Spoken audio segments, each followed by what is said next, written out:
What is Kick 'em to the Curb, and why is there a shuttle if the event is about doors? The idea for this first-of-a-kind exhibit began with a door, a simple door, a door that was brought into the studio to be donated. On this door were the remains of a security system that kept the homeowner safe from intruders. It did not, however, keep the homeowner safe from the banks. This simple door was all that remained in the homeowner's possession of the home she once owned. I was struck by this image and using doors as a metaphor. Doors as a metaphor represent so many aspects of our culture, including feeling welcomed and safe through an open door, transitioning through a door to a sense of something new or the dark mystery of what might be behind the door. The people most affected by the loss of their homes have experienced the ultimate rejection and exclusion of a slammed door.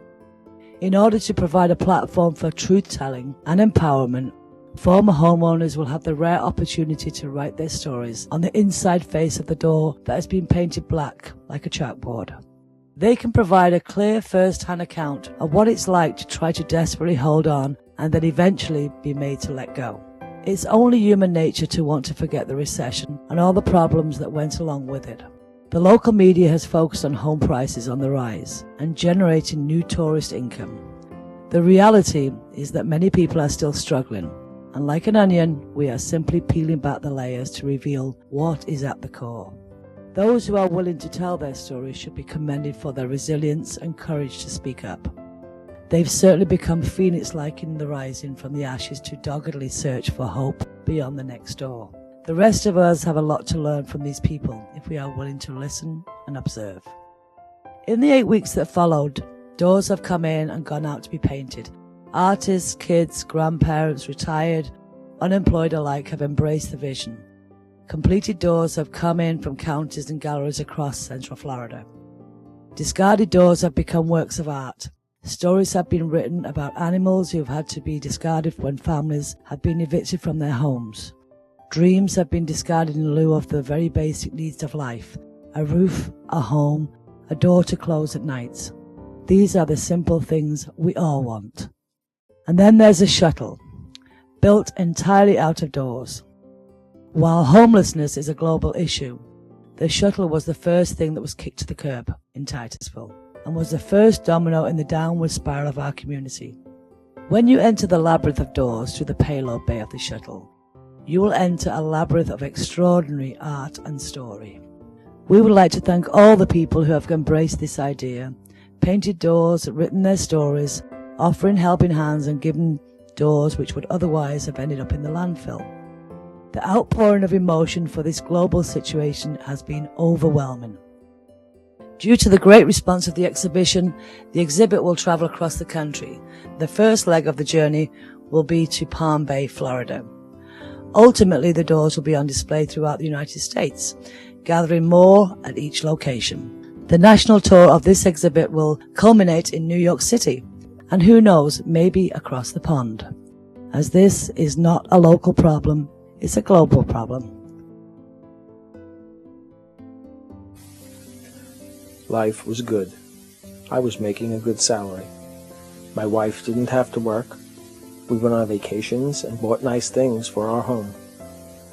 Then, one month we spent a little more than we should have, and my overtime just wasn't there. So I decided to pay one of the smaller bills a couple of days late. Well, this started the snowball rolling. The next month, I was still a little short, but no problem. I used my credit card to pay the bills. But now my bills were getting larger, and my income was staying the same. Next month, more borrowing, and then more borrowing. That snowball was now a boulder nipping at my heels. Life was not so good anymore. I was becoming a loser. No one ever called me that, but I knew it all the same. Then one day, I did hear it. "You're a loser." It wasn't a voice, it was the telephone. I answered it and proceeded to lie to the person on the other end. "Oh, yes, ma'am, I already made that payment. I don't understand what the problem is. I'll call my bank in the morning and find out what happened." During the day, there were times I could forget that I was so far behind. But then came that voice in the guise of a phone. "Answer it, loser." In the end, I was one of the lucky ones. I had family that was able to bail me out. I have changed my ways, and I hope that I will never be in that position again. But I will never forget the sleepless nights and the dreaded ringing of the phone.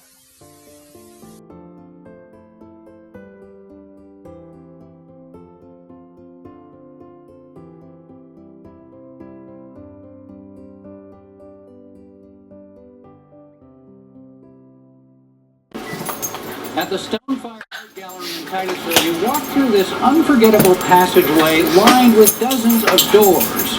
Doors from people's homes. Doors filled with imagery from artists and words from foreclosed owners. My home of 24 years is being stolen, writes one owner. And on a door painted like a tombstone, a homeowner's sad poem ends this way. His home and his heart came tumbling after. I will reach my own oasis one day, and I'm just thankful I don't have to go it alone. Travis Pankey's words are hopeful, even though he may not be able to stay much longer in a foreclosed home. Like right now, I have no electricity, and it's just every day you're waiting to find out if they're coming to knock on your door to tell you to leave. At the gallery, while visitors contemplate the doors, hairdressers cut hair, a fundraiser to pay Pankey's electric bill. Gallery owner Maxine Trainer conceived the fundraiser and the exhibit. And it was overwhelming. We have over 100 artists, and still people are coming in. The biggest door of all is a space shuttle. The old launch pads are within view of the gallery. So with the shuttle program ending at the same time as the housing crisis, it compounded our problem in Titusville. The one thing that's resounded all the way through is, I'm not on my own, I feel this way. The exhibit continues the rest of this month, telling this story in a new and powerful way in a place where foreclosures continue to hurt. In Titusville, Dan Billow, WESH 2 News. Tucked away in a Titusville neighborhood is an oasis of art. It is here that Maxine Trainer nurtures her Arts in the Garden. The UK-born artist is planting the seeds of creativity within her diverse community. We have it where each day, especially in the art camps, we go to different countries of the world. Like yesterday we did India, and the day before we did Japan, and we learn about the culture of all these different countries, and the language, and the religion. For 8 years now, kids of all ages have escaped to the garden to participate in a growing variety of venues offered during Maxine's summer camp and after-school programs. The garden is blooming. We really want to build a dance area for the dance, for the choreography and the dance. These kids, this is what they need. They, especially in this wonderful pop culture that we live in right now, you have to emphasize their talents, whatever it be. And it's explaining to the kids too that, hey, you may not like this, but you can appreciate it. And it wouldn't be Arts in the Garden without an actual garden. Here the kids learn about greens, yellows, and reds in the form of vegetables, flowers, and herbs.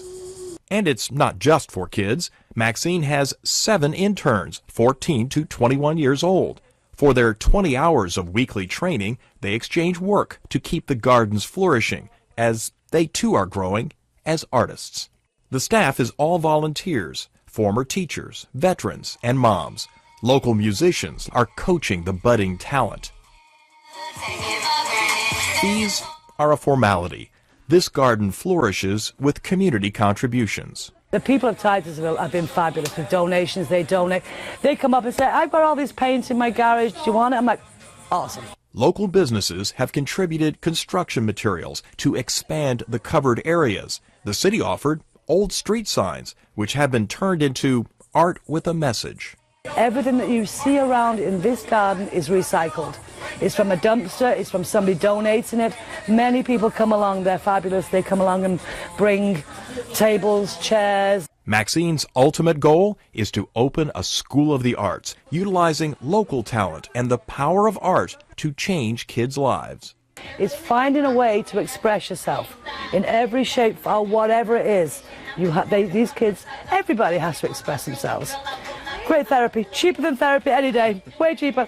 But it is about that, and it's a very positive, incredibly positive point to get across to people. Maxine Trainer, everyday hero.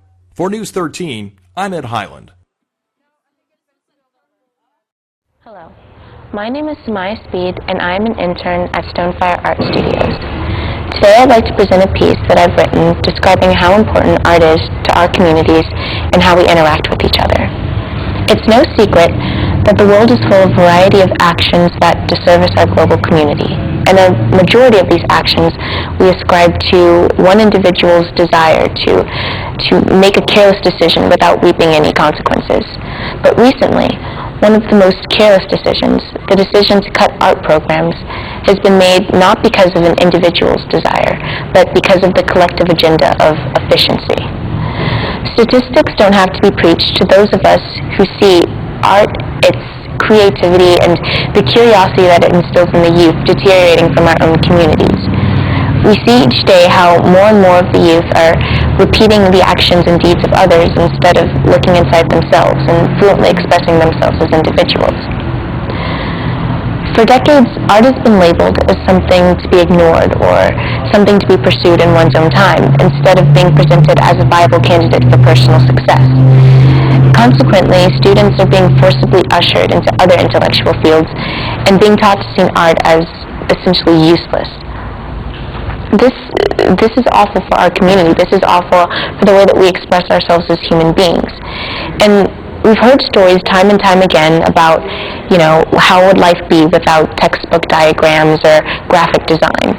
And these arguments are all well and good, but art does just more than that. There's more value to art in how we treat ourselves and how we treat each other. Many of us have memories when we were younger of maybe drawing a cat or a house or, maybe even an imaginary friend in two mismatching colors on rumpled notebook paper. And we showed our parents, and they probably hung it up on the refrigerator or on the wall or put it in a frame, and that was the end of it. No one ever questioned us or said, hey, this doesn't look right or anything like that. We knew that what we had drawn was what was in our head, and even if it was a bit flawed, we knew that what we had drawn had the potential to be what we wanted it to be. This confidence is incredibly important. StoneFire Studios and the Arts in the Gardens movement knows that art teaches children more than just how to replicate a face with graphite. It gives individuals a healthy and tangible emotional outlet, and it allows them to express themselves in ways that perhaps our society no longer encourages or no longer wants us, to explain how we feel. But art does more than that. It teaches us how to analyze the world. It teaches us how to expand and how to challenge our own thoughts on how the world is.